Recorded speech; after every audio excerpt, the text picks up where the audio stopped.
दोस्तों नमस्कार, स्वागत है आप सभी का 4 PM पर। मैं हूं आपके साथ अदिति। राहुल गांधी की सेना ने मोदी शाह की लंका लगा दी। दरअसल दोस्तों, राजनीति में सिर्फ और सिर्फ अब बिहार चुनाव की चर्चा हो रही है। बिहार में महागठबंधन यानी तेजस्वी और राहुल गांधी की जोड़ी ने भी तहलका मचा के रखा है। आरजेडी को पूरी तरह से समर्थन देने के लिए राहुल गांधी ने ऐसी रणनीति तैयार की है। ऐसे 7 दिग्गजों को अलग अलग जगह से इकट्ठा करके बिहार में 6 महीने के लिए काम पर लगाया है, ग्राउंड पर काम पर लगाया है, जिससे बीजेपी में खलबली मची हुई है। ये 7 नेता कौन है? राहुल ने किन नेताओं पर दांव चला है जिससे बीजेपी खेमे में हलचल तेज हो गई है, बताएंगे आगे आपको, तो आखिर तक वीडियो में बने रहिएगा। पहला नाम जो है वो है कृष्णा अल्लावरू। जी हाँ, बिहार कांग्रेस के प्रदेश प्रभारी हैं। बिहार में कांग्रेस प्रभारी हैं, नए प्रभारी बनाए गए हैं। लगातार कृष्णा अल्लावरू जो है बहुत ही युवा चेहरा है, यंग चेहरा है, लेकिन कामकाज इतने बेहतरीन तरीके से करते हैं कि कृष्णा अल्लावरू को राहुल गांधी ने बड़ी जिम्मेदारी दी है।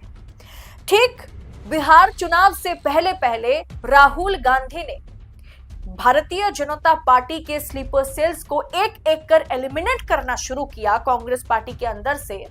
वैसे ही उन्होंने कृष्णा अल्लावरू को बिहार चुनाव के लिए चुन लिया। कृष्णा अल्लावरू को बिहार कांग्रेस के प्रभारी बनाए गए। कृष्णा अल्लावरू नए प्रभारी हैं जो सभी जिलों का, बिहार चुनाव के लिए सभी जिलों का, एक एक जिलों का वो दौरा कर रहे हैं। मतलब चप्पे चप्पे पर उनकी पैनी नजर है। दलित वोटर्स, मुस्लिम वोटर्स पर जो कृष्णा अल्लावरू है वो काम कर रहे हैं। अब दोस्तों, बिहार के चुनाव की बात की जाए या किसी भी राज्य के चुनाव की बात करें तो ओबीसी वोटर्स जो है वो बहुत बड़ा फैक्टर है। दलित मुस्लिम वोटर्स के साथ साथ कृष्णा अल्लावरू जो है वो ओबीसी वोटर्स को टारगेट कर रहे हैं कि कैसे वो महागठबंधन की ओर या कांग्रेस की ओर उन्हें शिफ्ट किया जा सके।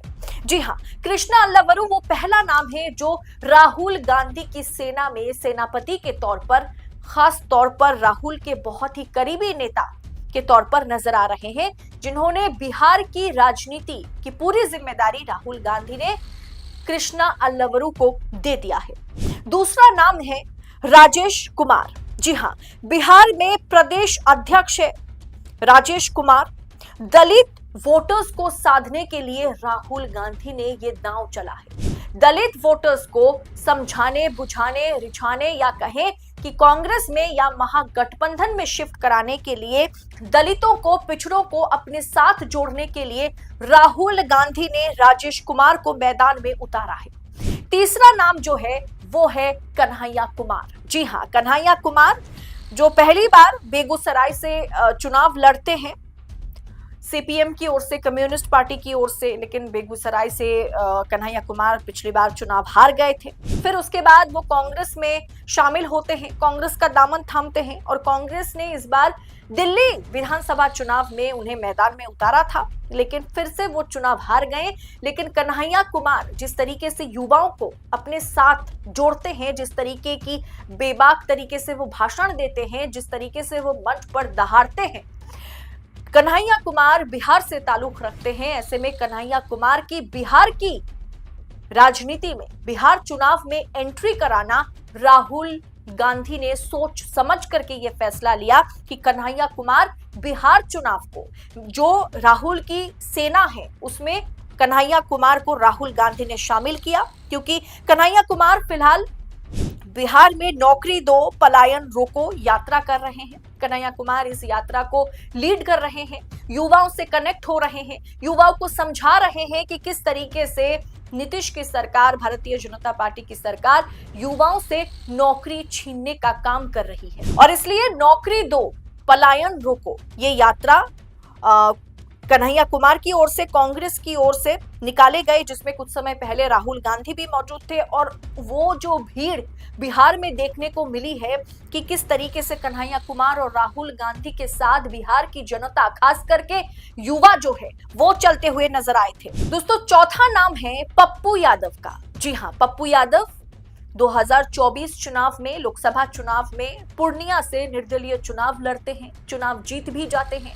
बाद में वो कांग्रेस में शामिल होते हैं और वाकई पप्पू यादव पर राहुल गांधी, प्रियंका गांधी भरोसा जताते हुए नजर आए। पप्पू यादव को भी, वो कांग्रेस के सांसद हैं, पप्पू यादव को बिहार की राजनीति को साधने के लिए राहुल गांधी ने बिहार भेज दिया है कि आपको अभी बिहार में ही रहना है, आपको दिल्ली का दौरा करने की फिलहाल की जरूरत आपको है नहीं दिल्ली में, आप बिहार में रहिए। बिहार की राजनीति को, खास करके सीमांचल यानी अररिया, किशनगंज, पूर्णिया, सुपौल, ये जो इलाका है, ये जो सीमांचल का क्षेत्र है, इस पर आप फोकस कीजिए। यहाँ के वोटर्स को महागठबंधन के साथ, कांग्रेस के साथ जोड़िए। इसीलिए राहुल गांधी ने चुन चुनकर अपने सेनापतियों को जो है उन्होंने इकट्ठा किया है और बिहार भेज दिया है।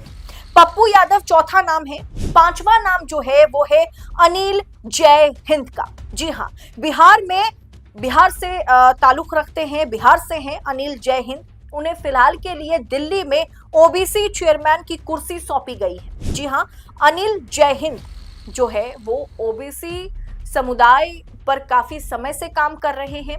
ओबीसी वोटर्स को किस तरीके से पार्टी के साथ जोड़ना है, इस पर काफी लंबे समय से अनिल जय हिंद काम कर रहे हैं और वो बिहार से हैं। वो भले ही उन्हें दिल्ली में ओबीसी चेयरमैन की कुर्सी दी गई हो, लेकिन उन्हें काम बिहार में करना है।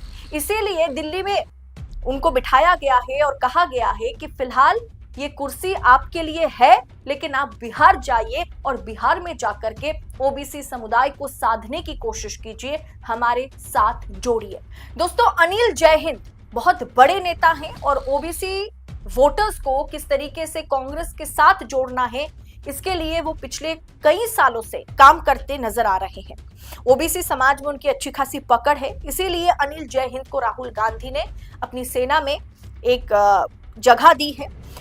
छठा जो नाम है वो बहुत ही दिलचस्प नाम है। छठा नाम है जो राजस्थान से है, वो है सचिन पायलट। आपको याद होगा दोस्तों, 2018 राजस्थान विधानसभा चुनाव में किस तरीके से बीजेपी का सफाया, वसुंधरा राजे का सफाया करके कांग्रेस की जो सरकार बनी थी, उसके पीछे सबसे बड़ी वजह, अगर किसी नेता की रणनीति कारगर साबित हुई थी, वो है सचिन पायलट की राजनीति, सचिन पायलट की रणनीति। क्या शानदार काम किया था सचिन पायलट ने 2018 में राजस्थान में कांग्रेस की सरकार बनाने में। जिस तरीके की मदद उन्होंने की है, वो अलग बात है कि उसके बाद सचिन पायलट को मुख्यमंत्री नहीं बनाया गया, वो डिप्टी सीएम बने और अशोक गहलोत को मुख्यमंत्री बनाया गया।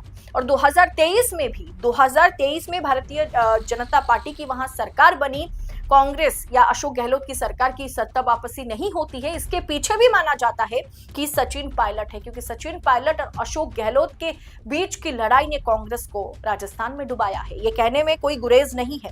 बिहार की राजनीति में, मतलब ग्राउंड लेवल पर बिहार में सचिन पायलट को राजस्थान से बिहार भेजा गया।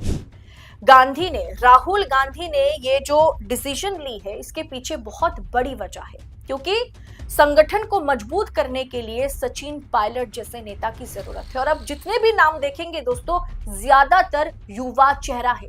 ज्यादातर नेताओं की उम्र जो है वो 35-40 से लेकर के 50-55 के बीच का है। अब दोस्तों, जो सातवां नाम है वो उत्तर प्रदेश से है। नाम है प्रियंका गुप्ता। जी हाँ, एक फीमेल को यहाँ पर मौका दिया गया है। राहुल गांधी ने प्रियंका गुप्ता को मौका दिया है। बहुत ही शानदार बोलती है। गोदी मीडिया के प्लेटफॉर्म पर, तमाम मीडिया प्लेटफॉर्म पर बेबाकी से कांग्रेस को रिप्रेजेंट करती हैं। कांग्रेस की स्पोक्सपर्सन है प्रियंका गुप्ता। अब बिहार में किस तरीके से मीडिया के साथ कांग्रेस को काम करना है, किस तरीके से कांग्रेस किस तरीके से मीडिया के आगे खुद को रिप्रेजेंट करेगी, इसके लिए प्रियंका गुप्ता को बिहार भेजा गया है। जी हाँ, यूपी में प्रियंका गुप्ता हैं, यूपी से लेकर के प्रियंका गुप्ता को बिहार भेजा गया है। सचिन पायलट को राजस्थान से बिहार भेजा गया है। अनिल जय हिंद को दिल्ली से बिहार भेजा गया है। पप्पू यादव जो दिल्ली में सांसद हैं, उन्हें बिहार भेजा गया है। कन्हैया कुमार दिल्ली में ज्यादातर समय रहते हैं, उन्हें पटना जो है भेजा गया है। कृष्णा लवरू को बिहार भेजा गया है। राजेश कुमार को बिहार भेजा गया है। यानी कुल मिलाकर के देखा जाए तो राहुल गांधी ने ये जो 7 दिग्गजों के साथ अपनी सेना का गठन उन्होंने किया और राहुल की सेना ने मोदी शाह की लंका ढाने के लिए बिहार में एंट्री कर लिया है। अब देखना यह दिलचस्प होगा, ये सातों दिग्गज क्या कमाल कर पाते हैं बिहार चुनाव में।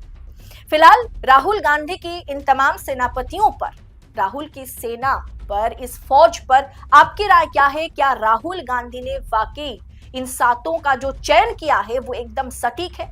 आप अपनी राय कमेंट बॉक्स में हमारे साथ शेयर कीजिएगा और ऐसी तमाम खबरों को, राजनीति और राजनेताओं से जुड़ी खबरों को पाने के लिए 4 PM के साथ बने रहें। फिलहाल मुझे दीजिए इजाजत। बहुत बहुत शुक्रिया आपका। जय हिंद, जय भारत।